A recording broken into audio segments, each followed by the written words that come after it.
প্রাথমিক টেট উত্তীর্ণ চাকরি প্রার্থীরা বিক্ষোভের ডাক দিয়েছেন। তাদের যে দাবিগুলো রয়েছে সেগুলো হলো অবিলম্বে ন্যূনতম 50,000 ন্যূন পদে প্রাথমিক বিদ্যালয়ে নতুন নিয়োগ বিজ্ঞপ্তি প্রকাশ করতে হবে এবং স্বচ্ছ নিয়োগ প্রক্রিয়ার মাধ্যমে দ্রুত নিয়োগ করতে হবে, আর অন্তত পক্ষে ইন্টারভিউয়ের নোটিশটা জারি করতে হবে।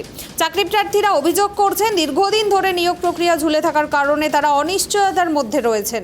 আর এই পরিস্থিতিতে ডু অর ডাই স্লোগান তুলে তারা জানিয়েছেন ওবিসি সমস্যা মিটলেই রাতারাতি নিয়োগ বিজ্ঞপ্তি আসবে, এই প্রতিশ্রুতি দিয়েছিলেন মুখ্যমন্ত্রী, কিন্তু সেই প্রতিশ্রুতি শুধু আশ্বাসেই আটকে রয়েছে। আর এই দাবিকে সামনে রেখেই করুণাময়ী মেট্রো স্টেশন থেকে মিছিল বিক্ষোভ কর্মসূচি 2022-এর টেট উত্তীর্ণদের। এবার আমরা এই বিষয়ে কথা বলবো বিজেপি বিধায়ক জুয়েল মুর্মুর সঙ্গে। জুয়েল বাবু নমস্কার, ট্রাইব টিভি বাংলায় স্বাগত আপনাকে। আপনার সঙ্গে কথা বলছি আমি কুনামি।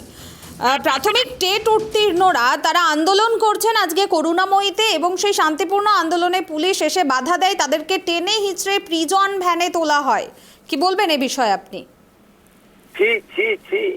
মানে রাজ্য সরকারকে ধিক্কার জানাই, যারা আমাদের যাদের ভবিষ্যৎ, যারা আজকে ভবিষ্যৎ তৈরি করে, যারা লেখাপড়া করে, তারা আজকে তারা কি চাই? একটা কর্মসংস্থান চাই, তারা কি চাই?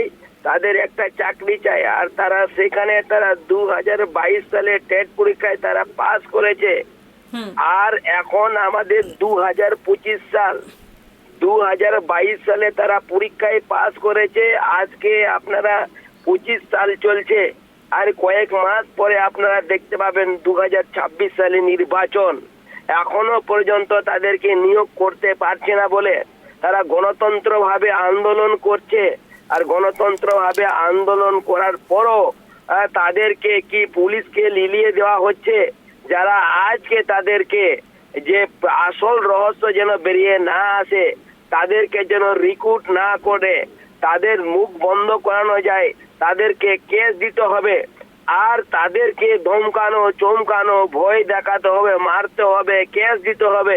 এই রাজ্য সরকারের অর্ডার, এই মমতা ব্যানার্জি সরকারের অর্ডার এবং মমতা ব্যানার্জির তার নির্দেশে, তিনি পুলিশ মন্ত্রীর নির্দেশে আজকে কোথায় মানুষ পৌঁছেছে। এই বাংলাকে কি করতে চাইছেন? এই বাংলা আজকে অশান্তিতে ভুগছে, সাধারণ মানুষ আজকে এই জ্বালাতে ভুগছে। আমরা সবাই কোথায় যাব? এই সরকারকে এখনই উৎখাত করে দিবে।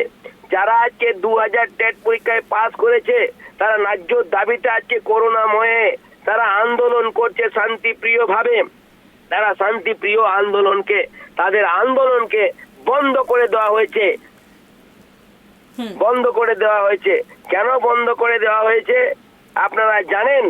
যে এইখানে সরকার কোনো মতেই মানুষকে, সাধারণ মানুষকে চাকরি দিতে পারে না। আর যারা চাকরি করতো তাদেরকে চাকরি থেকে বরখাস্ত করা হচ্ছে।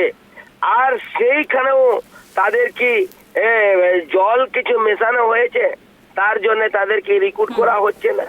বা এইরকম ভাবে যদি চলতে থাকে, আমাদের রাজ্য একদম রসার তলে চলে যাবে। আমাদের রাজ্য 100 হাত পিছিয়ে চলে যাবে। আমাদের ভবিষ্যৎ, আমাদের রাজ্যের সমস্ত কিছু শেষ হয়ে যাবে। এই পরজন্ম সমস্ত কিছু শেষ হয়ে যাবে। এই সরকারকে উৎখাত করে ফেলে দিতে হবে। ধন্যবাদ জুয়েল বাবু।